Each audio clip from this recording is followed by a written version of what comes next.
Pa kako objašnjavate činjenicu da je takozvana NDH jedna od najljepših dijelova Hrvatske, Dalmaciju, predala u ruke Italijanima? To će biti, to je jedan problem interesantan, ali važan. Svakako ugovor šefa države sa Italijom, jer je on tamo čitavo vrijeme živio, on je tamo osnovao prvi ustaški pokret, on je tamo imao logore i tako dalje, i onda o njemu je ovisilo mnogo toga što je on trebao, valjda ima obećanje. Ukoliko on ima obećanja, ja ne znam, ali svakako je činjenica da se on vratio u Hrvatsku tek nakon 15 do 20 dana kasnije nego što je Hrvatska država osnovana. Bili to vaši saveznici NDH ili protivnici NDH? Šta je Italija bila? Oni su tobožnje bili saveznici, ali su uzeli što su htjeli. I onda kad su uzeli što su htjeli, pod njihovom je komandom bilo i saveznici su onda bili. Dolazak komisije u logor je našo očišćen, pročišćen, stvarno radni logor i jedno od osnovnih lakrdija, ja mogu to ovdje smjelo da kažem, jeste priprema logoraša po profesiji, glumaca, pjevača, svirača, da pripreme Tijardovićevu Florami.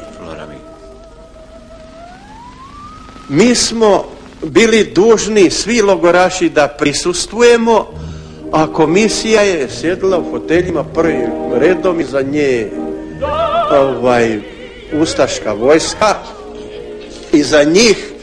iza njih lanac, i mi smo bili u udaljenosti kako koji 20, 30, 50 ili više metara od jedne provizorne bine koja je bila postavljena, na čemu su bili pjevači, glumci i ostali izvođači komada Tijardovića. Moram vam reći da sam prvi puta čuo taj komad. Jeste li to za to vrijeme kad ste bili šef policije primali kakve naredbe, okružnice, naloge, zahtjeve za progon, hapšenja? Nisam. Niste ništa primali?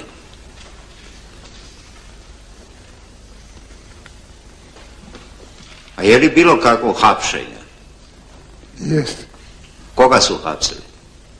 Srbe. I koga još? Nikoga više. Srbe. A zbog čega?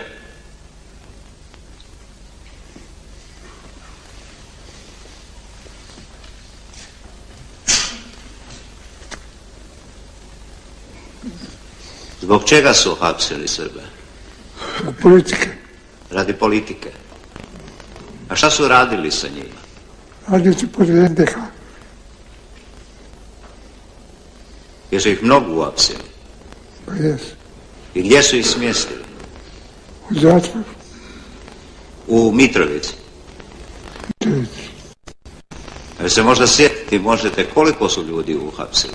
Ne mogu. I sve je stalo u zatvoru Mitrovici, što god su uhapsili. A po čijem nalogu se to radilo?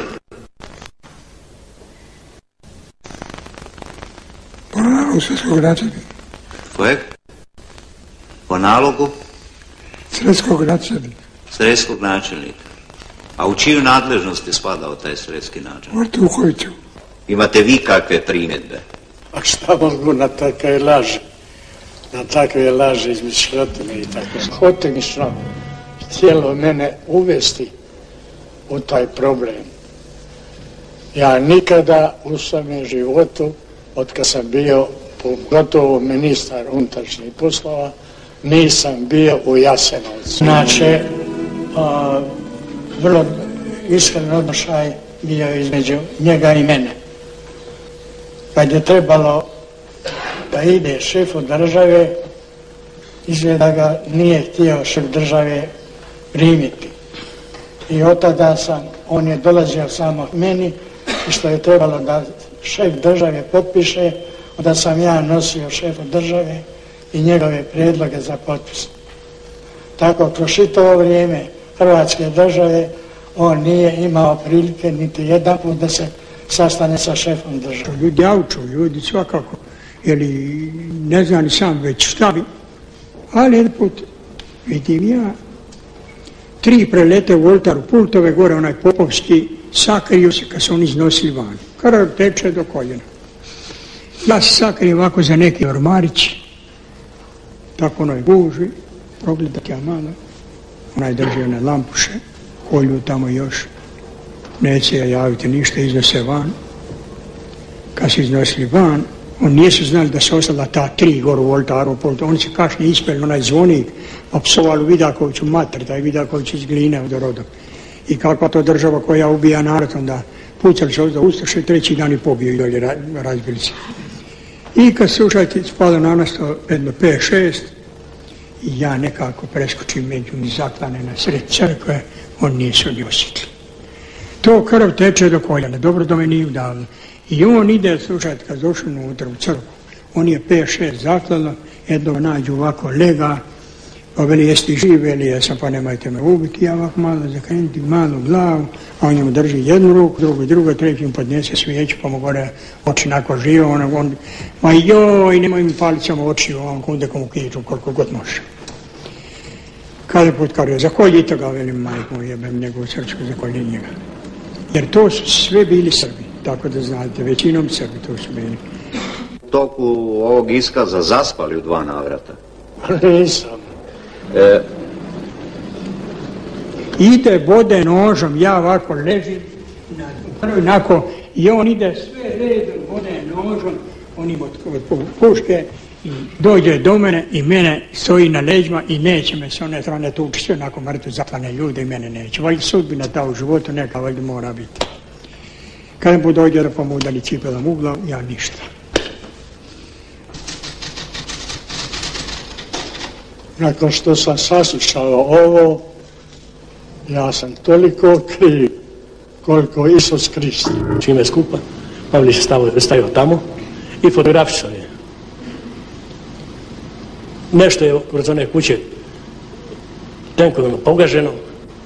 Šta je bilo, ja sam bio sa strane uvek na strane odmah blizu gola njihovi kao pratnje. Okrivljeni spava, molim vas pauzu. Optuženi Artuković, jel vi slušate što svjedok govori? Slušate? Dobro, onda nastavite, samo nemojte djelovati da spavate ako slušate, kad već čujete. Malo glasnije govorite možda. Pa ćemo... Da li su u te 4 kuće moglo da stane 300-400 žene i dece? Ja mislim da ste to i prije rekao, da je to već u zapisniku, ali to je bilo nabijeno, nabacano kao stoka unutra, da nije moglo niko ni sjest, ni ustati. Je li vam jasno? Sudu, ne meni.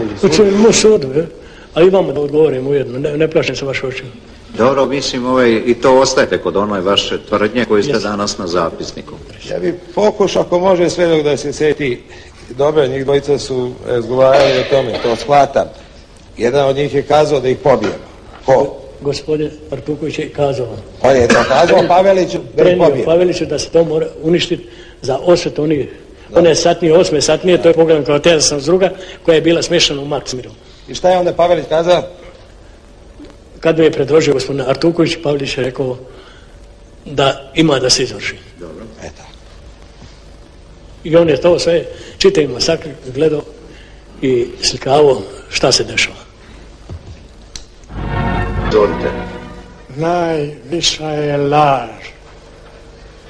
I ova je laž dugo morala biti pripravljena u danom momentu kada se bude nastupalo protiv mene osobno. Odmah u početku postavlja se pitanje da li mu se uopće može suditi, jer on nije više niti psihički, niti psihološki, ni biološko-fizički Andrija Artuković iz 1941. godine. Pred nama sada sjedi Andrija Artuković, čovjek, starac, bolestan, ljudska ruina, kao i vrijeme kojem je on pripadao. Pitanje, koje su njega ideje u subjektivnom smislu tada nosile, a danas su dobile povijesnu kritiku, prosudilo je čovječanstvo u velikoj većini. Dozvolite, gospodine predsjedniče, da se od sveg srca i sve duše svoje zahvaljujem ne samo u moje ime, nego u ime čitavog hrvatskog naroda koji će za sva vremena zabilježiti današnji dan.